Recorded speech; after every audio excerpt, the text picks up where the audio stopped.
Hai, Assalamualaikum warahmatullahi wabarakatuh. Kembali ketemu dengan saya Benny Ramdhani di channel Benny Info. Guys, kita sekarang udah ada di episode 10, tips menulis novel. Dan untuk episode ke-10 ini kita akan membahas bagaimana cara menulis narasi dan aksi agar pembaca tidak merasa bosan ketika membaca novel kita, ya. Nah, sebelumnya tentu saja jangan lupa seperti biasa subscribe channel ini dan juga nyalakan tombol notifikasi, like video ini, share sebanyak-banyaknya, dan komentar ya, terutama yang terkait dengan tema ini. Di luar ini ya boleh-boleh aja. Oke, seperti biasa saya akan mulai dengan alasan kenapa menulis narasi dan aksi ini begitu penting dalam novel ya. Karena narasi ini fungsinya adalah, seperti teman-teman ketahui, adalah mengeksplorasi deskripsi ya. Jadi dia bisa menjelaskan sesuatu secara lebih detail atau rinci. Yang kedua, narasi ini berfungsi untuk lebih mengeksplorasi juga latar, tempat, dan waktu yang kita buat. Dan yang ketiga, narasi ini juga berfungsi untuk mengangkat lebih dalam lagi emosi dari karakter yang kita buat juga.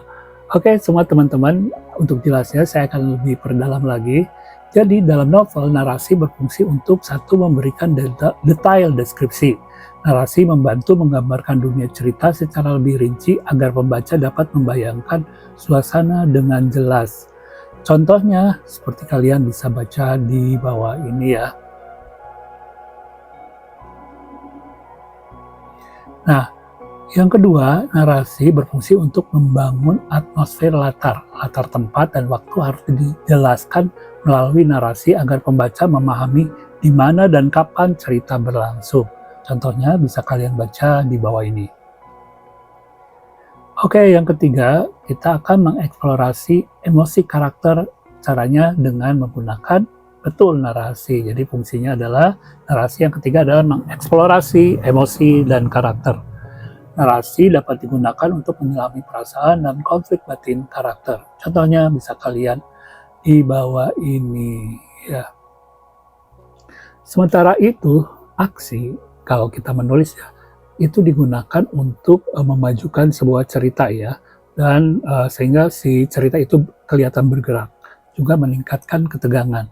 Itu sebabnya novel-novel seperti jenis thriller, horor, petualangan itu banyak aksinya ya, karena dia pengen tegang terus. Nah, sementara itu sebenarnya nih, kalau aksi aja akan terasa kosong, jadi tetap aja butuh narasi butuh aksi biar nggak bosenin, aksi butuh narasi biar lebih berisi ya. Nah, kalian akan membaca berikut ini beberapa contoh ya. Ini ada contoh aksi murni, kemudian ya, kemudian ada aksi dengan narasi.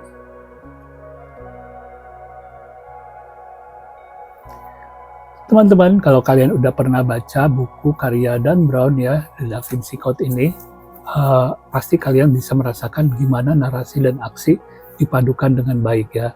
Karena itu novel ini nggak ngebosenin dibandingin filmnya yang terlalu banyak aksi. Di sini kita banyak informasi pengetahuan ya dalam bentuk narasi. Gitu loh. Jadi kenapa saya lebih suka novelnya daripada filmnya. Nah, sekarang kita akan belajar lebih jauh gimana cara memadukan narasi dan aksi secara efektif. Oke, sekarang kita tahu dulu bahwa caranya ada beberapa. Yang pertama, gunakan ya aksi untuk mengungkapkan informasi. Kebanyakan informasi itu digunakan dengan gaya narasi, tapi kita bisa menggunakan gaya aksi. Caranya daripada harus menjelaskan bagaimana perasaan ya, misalnya dia marah, nah itu kan narasi ya. Lebih baik kita menggunakan aksi ya, dia membanting meja, dia menaikkan alis, nah itu udah menuju ke aksi dari karakter ya. Itu yang namanya juga disebut show don't tell ya, udah pada pinter ya. Terus yang kedua, batasi eksposisi ya, penjelasan tuh kalau kalian nulis narasi isinya eksposisi atau penjelasan itu batasi ya, jangan terlalu panjang. Kadang-kadang saya baca ya, baca pas bagian eksposisi penjelasan itu paragrafnya panjang. Contohnya waktu saya baca Twilight itu untuk deskripsiin si Edward Cullen begitu gantengnya aja sampai berhalaman-halaman, itu agak bosen ya. Tapi sisipkan melalui aksi, jadi disebarkan, kadang-kadang di narasi, kadang-kadang di aksi, kadang-kadang di percakapan, pokoknya disebarin. Sebab kalau dikumpulkan gitu ya, eksposisi atau penjelasan atau informasi itu akan bosen ya, kayak baca Wikipedia gitu.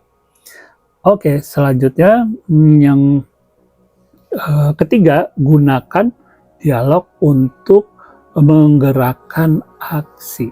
Jadi kadang-kadang kalau kita ada adegan menjelaskan sesuatu rencana gitu ya, itu kita akan merencanakan sebuah apa gitu ya, pencarian apa ini ngomong tuh dialog kan, tapi bosan.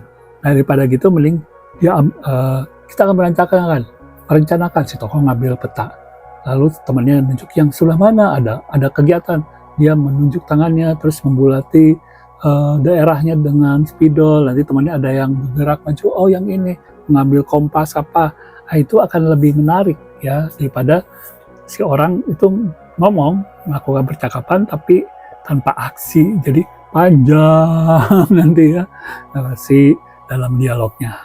Oke, paham ya cara ketiga. Dan cara keempat adalah kita variasikan panjang kalimat dan paragrafnya. Jadi variasikan. Nomor 4 itu panjang pendek itu kita gabungkan. Biasanya kalau narasi itu agak panjang. Nah kalau aksi itu pendek. Nah jadi gabungan itu bisa kita lihat ya. Kalian juga bisa pakai contoh-contoh yang ada di sini ya.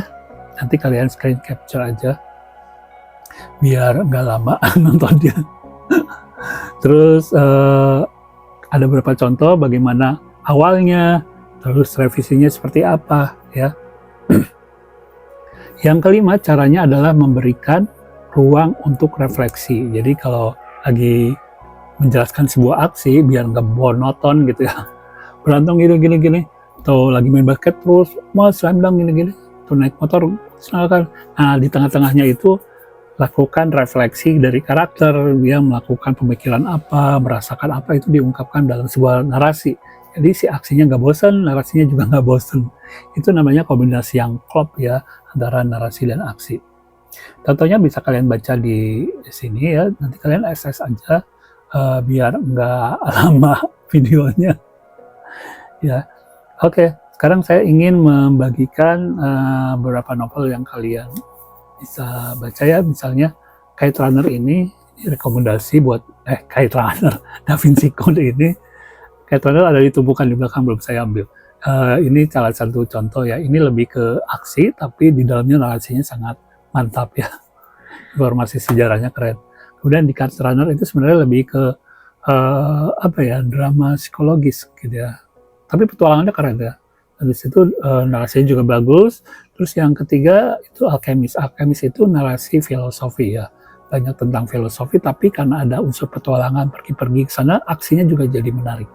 Jadi teman-teman semuanya, kalau kalian mau nulis novel, pikirkan bahwa nanti plot yang dikembangkan itu bisa memasukkan unsur aksi dan narasi, biar nggak bosenin pembaca. Baiklah, sampai di sini ada yang mau bertanya? Mudah-mudahan semuanya jelas. Sekarang giliran kalian ya yang menuliskan narasi dan aksi. Atau mungkin kalian ingin yang tadi tampilkan, yang awalnya seperti ini, terus revisinya seperti apa. Kalian bikin revisinya, versi kalian boleh ya. Tentu saja saya akan lebih suka kalau kalian aktif di kolom komentar ngasih contoh-contoh. Itu aja video kali ini, jangan lupa untuk subscribe berulang kali ya. Dan kita ketemu lagi di video berikutnya untuk tema yang lebih menarik lagi. Assalamualaikum warahmatullahi wabarakatuh.